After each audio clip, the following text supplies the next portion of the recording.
welcome to Daily Debrief brought to you by People's Dispatch. I'm Pragya. Today we talk about the dispute between Lebanon and Israel over offshore gas fields. A British court has backed Venezuela's right-wing opposition leader in a dispute over Venezuelan gold. And we go to the African and European women's football tournaments. The Israel-Lebanon dispute over Karish gas fields has taken a new turn.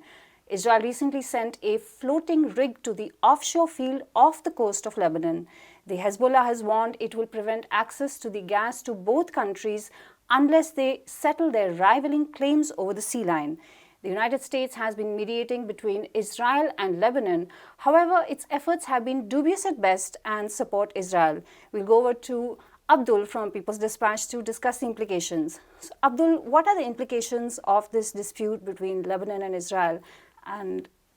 Well, the dispute starts with Israel's need to expand its production of gas. As we know that Israel has recently signed a deal with the European Union to supply more gas. So, of course, it needs more production. And therefore, in June, I think, it sent one of its floating production ships to the Karish field, which is Lebanon claims to be its own. So that is a dispute. Since the energy that ship has been there, Hezbollah has warned Israel, not to proceed with the production because the dispute is the borders are not settled. This is a Lebanese gas field. But Israel has been claiming that according to 2011 map, which was submitted to United Nations when there was a US mediation led by Frederick Hoff, it is called Hoff Line. The Hoff Line gives Karish field and another major gas production block 72, to Israel. And therefore, it claims its sovereignty over those fields. Of course, Hezbollah and Lebanese government have not agreed with it, and they have disputed the claim, and that's why they have repeatedly asked Israel not to proceed with the production.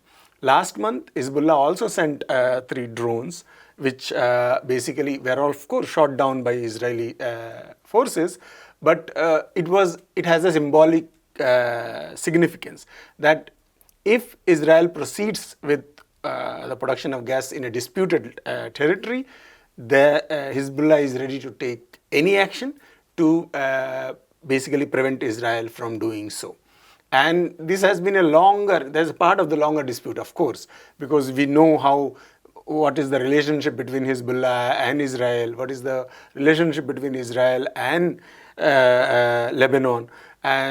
Israel has invaded Lebanon various times, and Hezbollah has been the fiercest supporter of the Palestinian two-state solution. So, apart from the political context, this is also an economic aspect of it. Right. Now, Abdul, what is the role that the mediator is playing in all of this? There was a recent visit by the mediator. What is likely to be the fallout of this? Well, the US role has always been dubious. And if you see, we all know the special, quote-unquote, special relationships between US and Israel. In 2011, as I said, when US was mediating, the map is just submitted by Hoff in the UN, which is called Hoff Line, gives advantages to Israel. That shows that there has been an attempt to pressurize, given the fact that Lebanese governments have been weak and fragile to international pressures, particularly pressure coming from the United States of America. And therefore, most of the time, they use that influence. The Americans use that influence over the Israeli governments to force them, to manipulate them to agree to something which basically harms the Lebanese interest after all. And this time also the same. The mediator appointed by the US in this case, this time, to basically resolve the gas fields issue is also an Israeli born US citizen, and he has loyalties dubious loyalties towards Israel. And of course, given the fact that US has an extra influence over the corrupt and weak Lebanese governments, it seems that there will be an attempt by the United States to kind of do something which will compromise Lebanese interest. And that is one of the basic concerns expressed by Hezbollah also. That's why Hezbollah during Nasrallah during his speech has pointed out certain red lines in this context, that any compromise should not be at the cost of the Lebanese interest. And the government, whoever, right now there is a caretaker government in Lebanon, and Hezbollah has warned them to not be too lenient or susceptible to the pressures exerted by the United States. And this all ultimately symbolizes the larger imperialist maneuvering in the region. All right, Abdul. Thanks a lot for that update. In a dispute over $2 billion of Venezuelan gold stored in the UK, a British court has ruled in favor of Juan Guaido, who declared himself president in 2019 and tried to overthrow the legitimate government.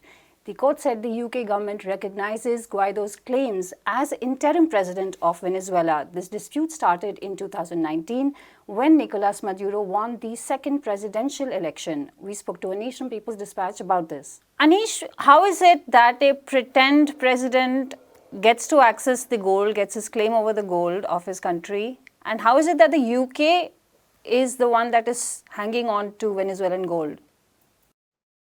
So, technically speaking, the United Kingdom, pretty much like any other sovereign country, has a right to recognize or give recognition, diplomatic recognition to entities that they think are sovereigns. So, in this case, the United Kingdom is one of those countries that are disputing the very legitimacy of the Venezuelan government.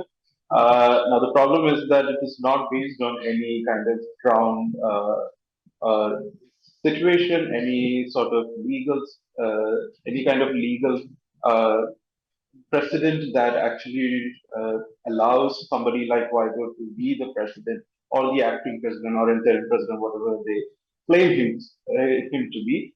And in that, we actually have a problematic sort of a political decision that is not backed by any legal or constitutional precedent, be it of Venezuelan variety or of the international law as a whole. But in this case, because the foreign reserve that Venezuela had saved in the Bank of England in the form of gold reserves, because it is part of the sovereign wealth that Venezuela holds, and because United Kingdom does not, for whatever reason, recognize the government at all, and recognizes this pretend president, we are actually seeing this kind of situation where the gold is now in the hands of a person who barely has any legitimacy or any standing back home.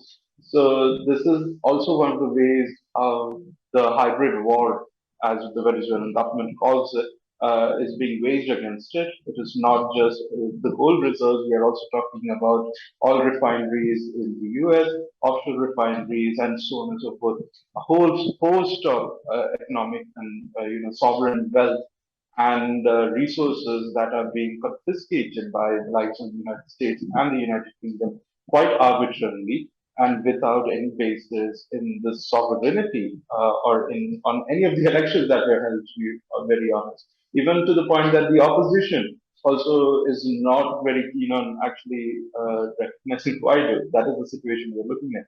But none of that matters to like the US and UK that is more keen on a regime change rather than a democratic reform as they think. So, Anish, what is the role of the US sanctions in Venezuela at this moment? So the role of the US sanctions right now is pretty much to constrict the Venezuelan economy and its efforts, not only in the counter-pandemic efforts, but also in the post-pandemic recovery that is very essential right now for a country like Venezuela that has been reeling in a crisis of the economic crisis after economic crisis. in many ways, food shortages, supply shortages of various kinds. And so, in this situation, sanctions are actually not helping any kind of cause other than actually restricting people's access to medical care, people's access to food, and essential supplies that are keeping them alive, essentially. So, despite the government's efforts to relieve these pressures on people in various programs and welfare schemes, we are still seeing a great deal of resource crunch on the part of Venezuelan government because of stuff like these, where you have their foreign reserves being confiscated, where you have their offshore refineries and so on being confiscated and not being compensated for it. And this was something quite similar to what they are doing in two other countries as well. We've seen very recently with Afghanistan, where multiple international organizations have pointed out that the confiscation of its foreign reserves in the US has actually hampered Afghanistan's efforts to limit the pandemic's effects on their country. So this is the sort of situation that Venezuela is also reading through. And despite some help from like Iran or China for that matter, in some very limited ways, we're still seeing Venezuela really needs whatever its sovereign wealth is, offshores its sovereign reserves, its foreign reserves, to actually maintain the supply chain that is essential to keep its economy running. And that is something that the US is trying to hamper. And this is the problem. This is what is called as the hybrid war that US, Venezuelan government is claiming the US is waging against it, which is essentially a blockade of sorts, where it is being prevented from trading, it is being prevented from accessing essential supplies, and so on and so forth. So these sanctions does nothing but actually create just a bigger crisis than what Venezuela has already gone through so far. All right, Anish, thanks a lot for that update. Over the past week, two major continental football championships concluded. Last Sunday, the Women's Africa Cup of Nations ended with a narrow 2-1 win for South Africa over host Morocco in front of a record stadium crowd of over 60,000.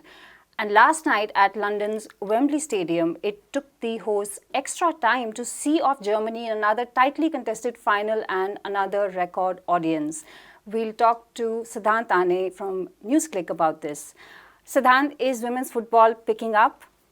Absolutely, Pragya. No doubt about it. I mean, you mentioned the record audiences that we saw at both these finals. And consistently, if you look at the past maybe decade or more of women's football at major events such as the Africa Cup of Nations for women, the Euros, the World Cup, the audiences both on television as well as in stadia have been progressively on the up.